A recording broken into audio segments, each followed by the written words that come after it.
Have you ever wanted to shank Tom Nook? Have you ever wished gastrointestinal vengeance upon that racketeering raccoon?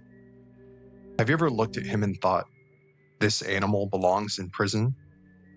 Back to the Dawn might be the closest you'll ever get. While Animal Crossing tells you to work hard, pay your debts, and trust the system, Back to the Dawn drops you into prison and asks you a different question. What happens when the system can't be trusted? Back to the Dawn is the debut title from Metalhead Games, released in November 2023. The team describes itself as minds that never rust, which is the exact mentality needed to navigate the nuanced world they've crafted. I stumbled across this gem in the recently added section of Game Pass, where the 2D pixel art grabbed my attention. But it was the 80s-inspired bombast of the title screen's opening track that made me lean forward and think, what do we have here?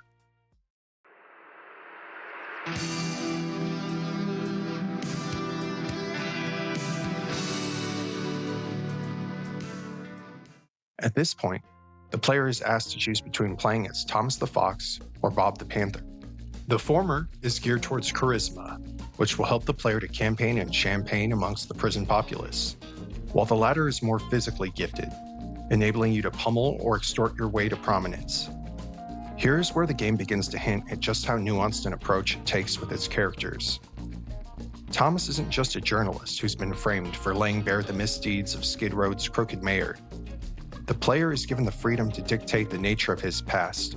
Is that of a former broadcaster, an undercover reporter, or a war correspondent, with each specialty offering a unique boon or handicap to his stats. Outside of the basic attributes of strength, agility, charisma, and intelligence, players will quickly learn the necessity of managing their body, mind, focus, and most importantly, time. Each of the two playable characters has deadlines to meet in order to achieve their overarching goals, but it is the strict nature of their confinement that makes reaching said goals such a challenge. Need money? You can only work from head count to 12. Want to put the final touches on your escape route? Only during lights out. Hoping to gain a new skill by cracking open a book? Rec time is from 1 to 5:30. Nearly every action within the game will cause that finite resource to become even more scarce. As Thomas, you have 21 days to clear your name and thwart the mayor's hopes of re-election.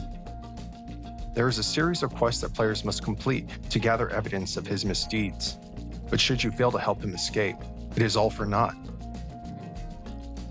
Despite the simple interpretation some may have of the game's 2D art style, the mechanics underneath that coat of paint offer a dizzying number of ways to secure your freedom.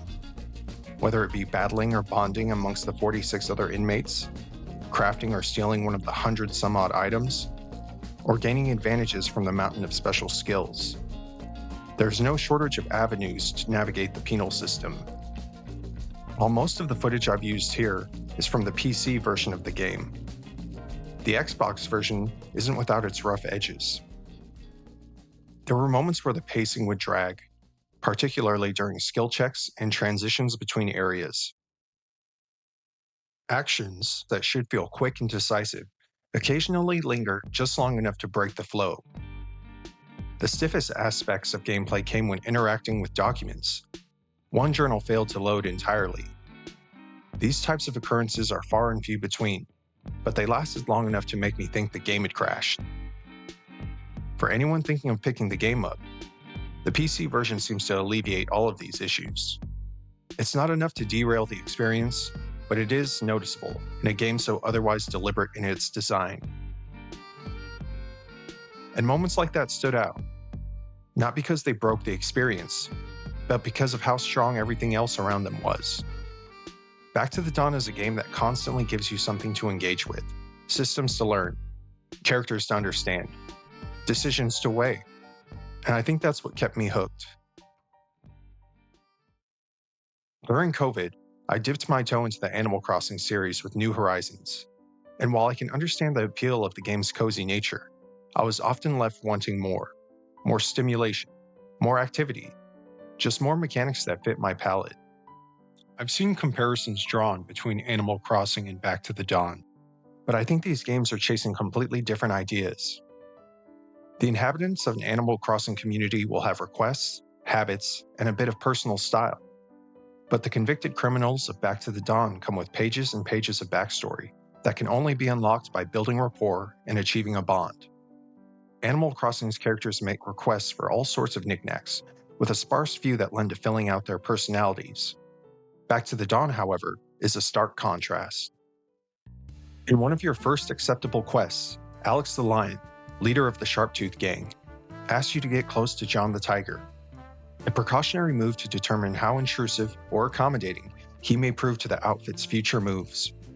Approaching the striped and solemn figure always elicits a frigid response, something along the lines of, "Leave me alone." And like a majority of the quests, you are given a strict deadline, which, should you fail to meet, will not only cause you to miss out on potential rewards, but also detract from your reputation amongst the fellow inmates. This led to my first dive into the game's trade and gift mechanics. It sounds straightforward enough, but each character regards gifted items on a spectrum falling somewhere between love, like, meh, and loathe. Give them an item they love, and your relationship meter receives a healthy boon. But give them an item they dislike, and you'll see that number tumble. So with only a week to befriend the stoic tiger, which amounts to roughly 1/3 of your allotted time to escape, the pressure is on. I quickly learned that pawning off the latest finds from dumpster diving would not suffice. It took more than a simple transaction. I had to pay attention to his day-to-day activities and demeanor. It then dawned on me, of course. Like most cool guy loners, John is a chain smoker. More times than not, you can find him leaning against a wall smoking. As I had yet to procure any nicotine products, I tried the next best thing in my inventory, a match. It was then that I finally saw a meaningful increase in our relationship and found out that I was on the right track. And this specificity runs across the game's entire cast, with one of my favorite instances being Caesar, the leader of the Black Claw gang. On the surface, Caesar is a cold and calculating chimpanzee, but when paying closer attention, you realize his depth as an appreciator of the fine arts, one you can often find laying brush to canvas in the arts and crafts area of the rec room. So it makes total sense that one of the gifts he loves would be the gorgeous painting. Can you complete the game without creating any bonds? I guess. But in doing so, you would be depriving yourself of the finer flourishes that make it such a fun experience. That, and the specific skills that the players can learn in the process. Take Raphael the Mandrill, for example. As an acquaintance, the Black Claw Gang lieutenant will happily hold or lend money, with both services coming at a set interest rate. But as a friend, you learn the depths of his character. As a youth, Raphael showed an innate talent for advanced mathematics, something that caught the attention of a criminal organization accountant named Charles. Under his guidance, Raphael learned the ins and outs of the business, until Charles is murdered by the very boss they served. In an act driven by vengeance and greed, Raphael transferred the syndicate's entire fortune, his incarceration being an intentional move for protection, where he watches the bloody aftermath play out. For each inmate, there is a special action that players must carry out to initiate a bond. It may be a stat check, a gift, or the presence of a specific status. Just as his background would suggest, Raphael is fully dedicated to the black and white nature of green bills. His bond is dependent upon a simple transaction of $200, which will grant players the advanced mathematics skill that increases work wages by 20% at the base level and 30% with a maxed bond. And how do you max out this bond? The best gift you can give Raphael is a calculator. This is how Back to the Dawn builds layers upon layers of character with its cast in such a short window. Just as Raphael is apt to repeat during interactions, time is money, so don't waste mine. While money has endless utility in both the real world and the setting of the game, when I stumbled upon a way to procure booze, I never found a reason to consume it directly. Rather, I more often used it as a means of ingratiating myself amongst my fellow inmates. This is how I came to befriend Old Lee, the high-Q spewing, liquor-guzzling panda. At first, my aim was to infiltrate the sanctity of the prison kitchen, the stomping grounds of the three brothers, Straw, Sticks, and Bricks. but taking one step in, and I was immediately confronted by the eldest of the three, who would not allow me to proceed any further unless I displayed some amount of culinary prowess. Through the grapevine, I was able to learn that Old Lee was perhaps the most culinary savvy amongst the prisoners. And Old Lee was easy enough to figure out. Booze was the key to his heart. No matter the setting, he can be found swigging from his precious bamboo gourd. Eventually, I came to the point of the bonding action. And rather than the transactional nature of Raphael's bond, this was something more akin to real friendship. What did Old Lee want? Just someone to have a tipsy chat with. That's it. The player needs only to consume an alcoholic beverage and allow their ear to be bent by his drunken musings. We learn of Old Lee's past as a bar owner, one which he inherited from his parents, one that would soon experience financial troubles, and out of desperation, he converted into an illegal gambling den. He saw a huge increase in profit until a down-on-his-luck patron decided the ensuing mayhem of a fire would be the perfect opportunity to fill his pockets with chips. The aftermath saw 12 dead, the bar lost, and Old Lee serving a 20-year sentence.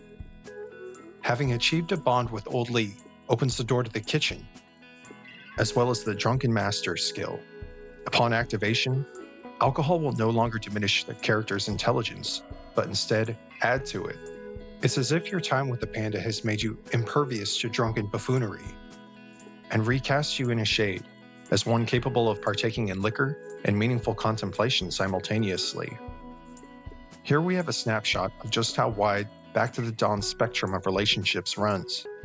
I feel as though the developers knew that its characters were the heart and soul of the game from the start, and all of the other mechanics, though entertaining, were meant as a funnel to guide you towards that same realization. The fun in this game isn't just found in its vast and varied roster of characters, but also building your own. So many facets of the game run a wide range, but the shifts in tone from both its sense of humor and seriousness will keep the game perpetually entertaining and engaging. While skills gained from other inmates can be previewed by looking at their character profiles, others are gained through both straightforward and totally surprising accomplishments.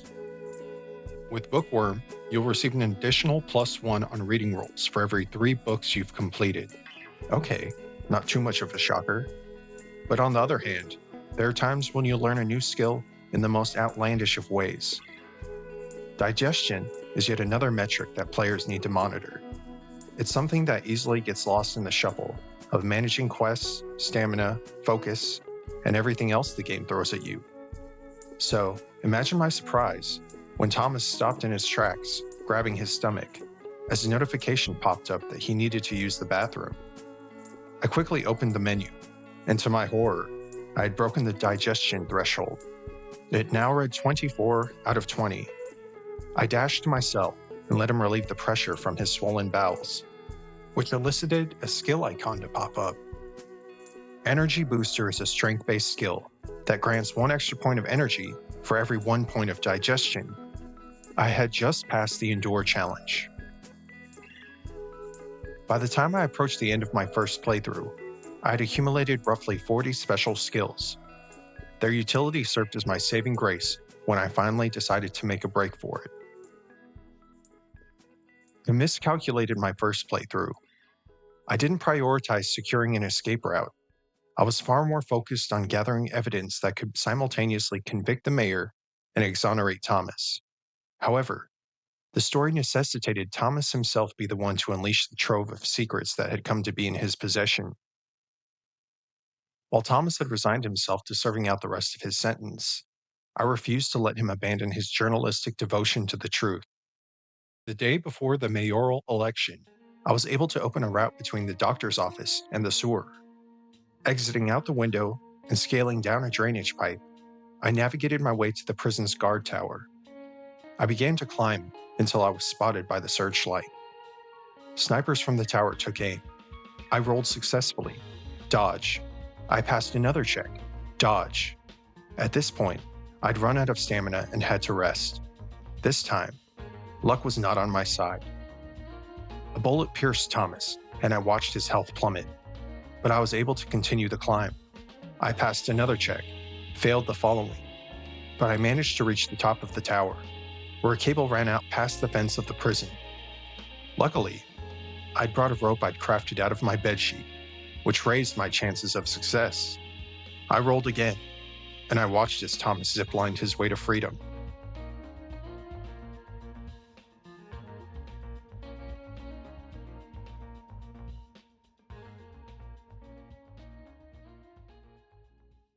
When play resumed, I watched Thomas hobble his way into his old stomping grounds at the news station, now an intruder, masquerading as a custodian, ready to reveal the corruption behind the city's highest office.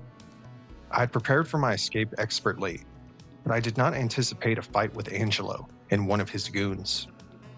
My weapon was in poor shape due to me utilizing it as a tool during my escape. The rest of my inventory was also more catered towards that end, but nonetheless, I had to fight. Hampered by his gunshot wounds and my lack of foresight, what should have been a simple fight was filled with desperation. Without any combat-adjacent items, I had one saving grace: my stockpile of skills. With John's Tiger combo, I hit my opponent several times per turn instead of once. With Vincent the Hyena's Kill a Kid, I laid layers of the bleed status effect upon my foe. With Rudolph the Reindeer's Comet, every attack I dodged restored my energy, allowing me to pummel my enemy relentlessly. Ultimately, I was victorious. I guided Thomas towards the display system, ready to supplant what would have been the mayor's victory lap with my evidence, until Angelo's crumpled mass began to speak. "Do this, and you'll be damning a huge portion of the city," he said. I decided to remain true to Thomas's ethos and play the tape. Previous headlines had marked Thomas as a criminal after a frame job by the mayor's cronies, as a felon on the loose after his escape. But now, he was being heralded as a page one hero. It was a satisfying end to my first run. I'd vindicated Thomas and laid the mayor's plans bare. But one thing still nagged at me. I was never able to befriend Bob. I was able to max out the first level of our bond, but I was never able to complete the required task to gain his special skill. The task?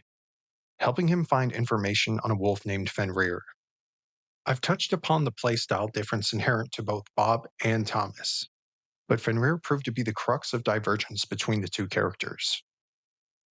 In the beginning of Bob's story, you learn that he is in fact an undercover agent.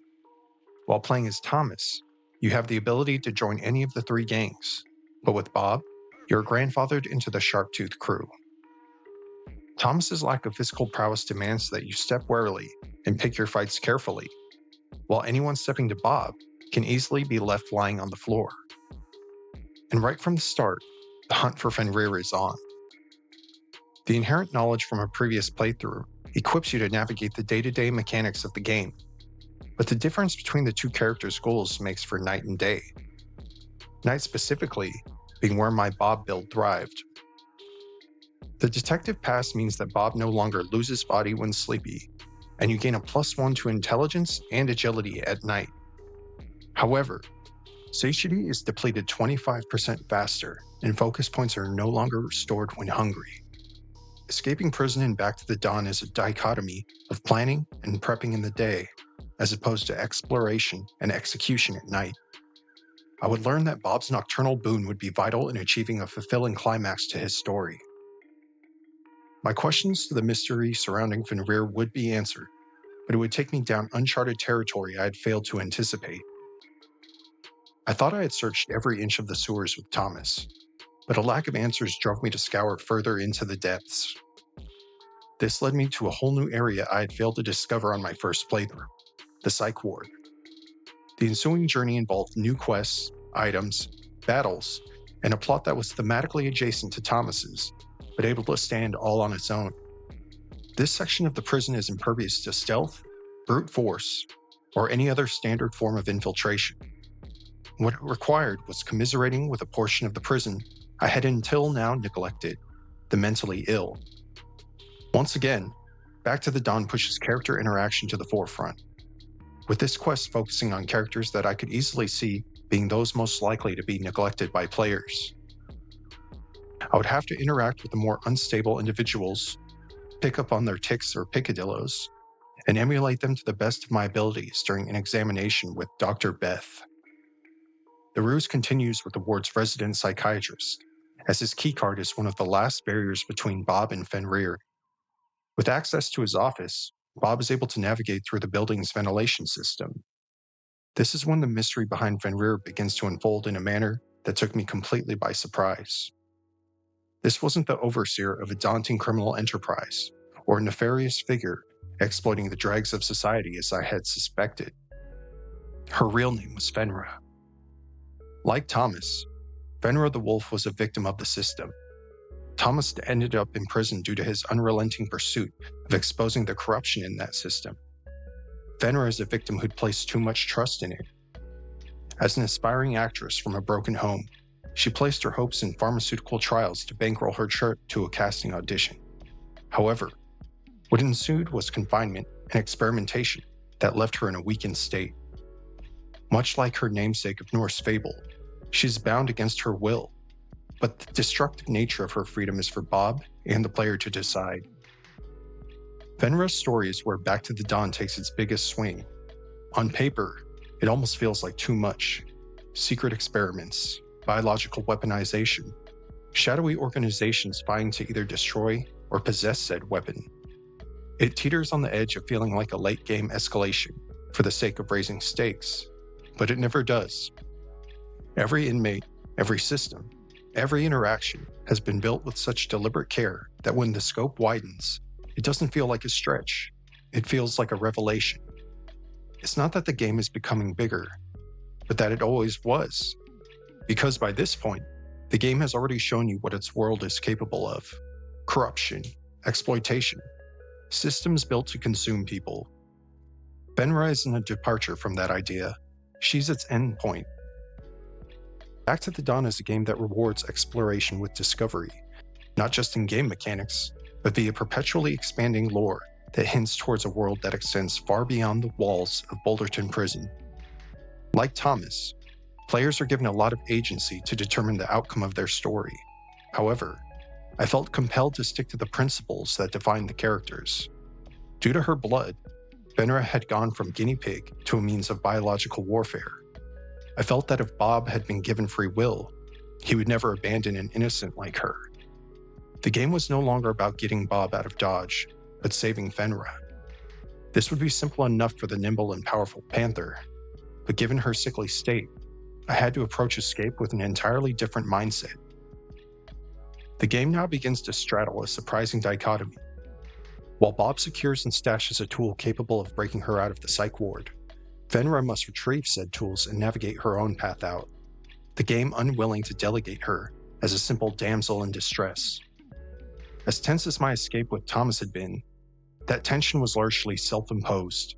Every mistake, every close call, and the desperate scramble it culminated in, it all came from the way I chose to approach the game. Where Thomas's escape felt like a last-minute gamble, Bob's felt like a culmination.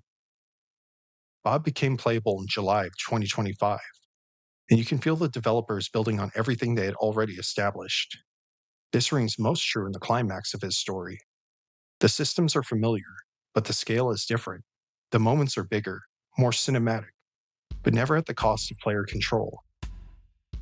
It never feels like the game is being placed on rails, but rather that the developers and Bob are firing on all cylinders.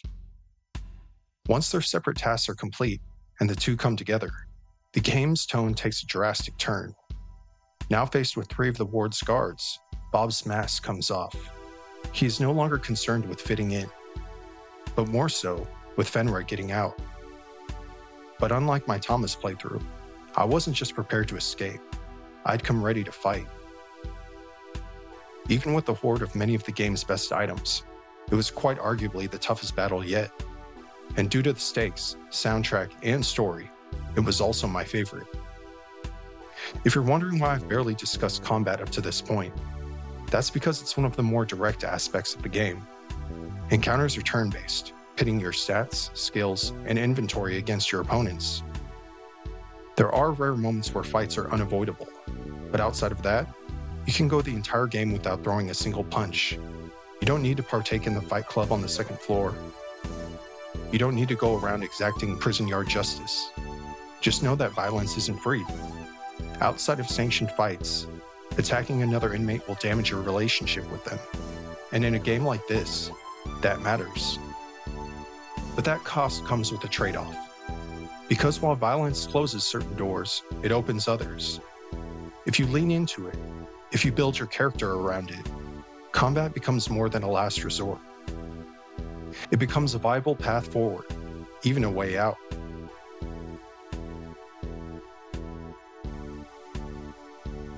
During my playthroughs, I discovered roughly half a dozen different escape routes, each of them catering to a different playstyle.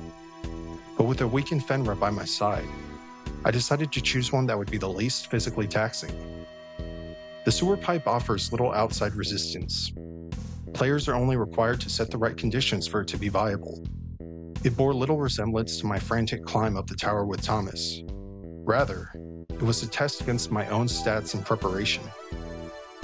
Unlike Thomas, who had long known that the system was broken, Bob's journey to the same realization was gradual.